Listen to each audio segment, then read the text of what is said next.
মানুষের ইতিহাসে সমুদ্র সবসময় রহস্যময় এবং অপ্রতিরোধ্য।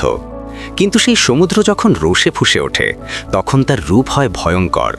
বিশাল ঢেউ, গর্জনরত বাতাস এবং আকাশ জুড়ে ঝড়ের থাবা, এ এক অবিশ্বাস্য শক্তি যা চোখে দেখা যায় কিন্তু বোঝা যায় না। সেই সময় সমুদ্রে থাকা জাহাজগুলির অবস্থা কেমন হয় তোলে। কখনো কখনো মনে হয় এই বুঝি সমুদ্র তাদের গ্রাস করল।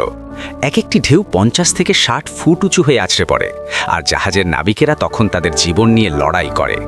একদিকে প্রকৃতির দুরন্ত ক্ষমতা, অন্যদিকে মানুষের সাহস। এই লড়াইয়ের জয় পরাজয় শুধু সময়ের অপেক্ষা। তাই আজকের ভিডিওতে আমি আপনাকে দেখাতে চলেছি জাহাজগুলির সাথে সমুদ্রের সেই লড়াই এবং তাদের পরাজয়। ভিডিওটি অনেক ইন্টারেস্টিং হতে চলেছে, তাই সম্পূর্ণ দেখার অনুরোধ রইল। আর নতুন বন্ধুরা অবশ্যই পাশে থাকা সাবস্ক্রাইব লেখাটি প্রেস করে বেল আইকনের অল অপশনটি সিলেক্ট করুন। সম্প্রতি 2024 সালে আয়ারল্যান্ডের উপকূলে ঈশা নামের একটি ঝড় যখন তাণ্ডব শুরু করে, তখন একটি পাইলট বোট বায়া সমুদ্রের ভয়ঙ্কর ঢেউয়ের মধ্যে দিয়ে চলমান ছিল। অন্যদিকে পোর্টে ঢোকার জন্য অপেক্ষায় ছিল MSC নিকোলেট্টা 2 এবং ইন্ডিপেন্ডেন্ট কুইটস নামের দুটি জাহাজ। তারা প্রায় 5 মাইল দূরে অপেক্ষা করছিল। এমন সময় বিশাল ঢেউ MSC নিকোলেট্টা 2কে আঘাত করে, যে অবিশ্বাস্য মুহূর্তগুলি ক্যামেরায় ধারণ করা হয়।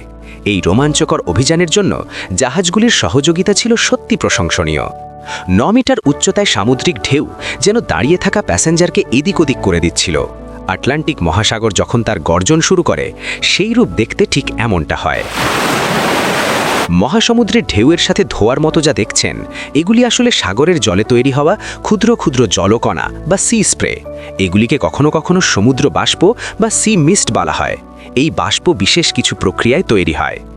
ইন্দোনেশিয়ার একটি মাছ ধরার জাহাজ ঢেউয়ের মুখে পড়ে প্রায় ডুবে যাওয়ার মতো অবস্থা, কিন্তু অবশেষে যা ঘটে, গোটা জাহাজটি মাছে ভর্তি ছিল।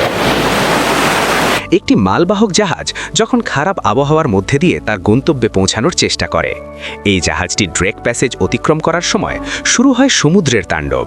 ডেকের ওপর দাঁড়িয়ে থাকা অসম্ভব, কিন্তু বসতে গিয়েও লাভ নেই। ঢেউয়ের ধাক্কায় যাত্রীরা এক পাশ থেকে অন্য পাশে স্লাইড করতে শুরু করে। যাত্রীরা এক ভয়াবহ অভিজ্ঞতার সাথে এই যাত্রা সম্পূর্ণ করেছিল, যদিও তারা আগে থেকেই জানত ড্রেক প্যাসেজ সবসময় ভয়ঙ্কর। গালফ অফ বিস্কেপে ভয়ঙ্কর ঢেউয়ের তাণ্ডব। জার্মানির 122 ক্লাসের একটি যুদ্ধজাহাজ ফ্রিগেট বিশাল ঢেউয়ের আঘাতে কেঁপে ওঠে এবং সাগরের রুক্ষ রূপ দেখে সবাই হতবাক। একজন জাহাজকর্মীর জীবন কেমন হয় দেখুন। তারা যখন রুক্ষ সমুদ্রের মধ্যে দিয়ে যায়, এভাবেই সমস্ত কাজ তাদেরকে করতে হয়।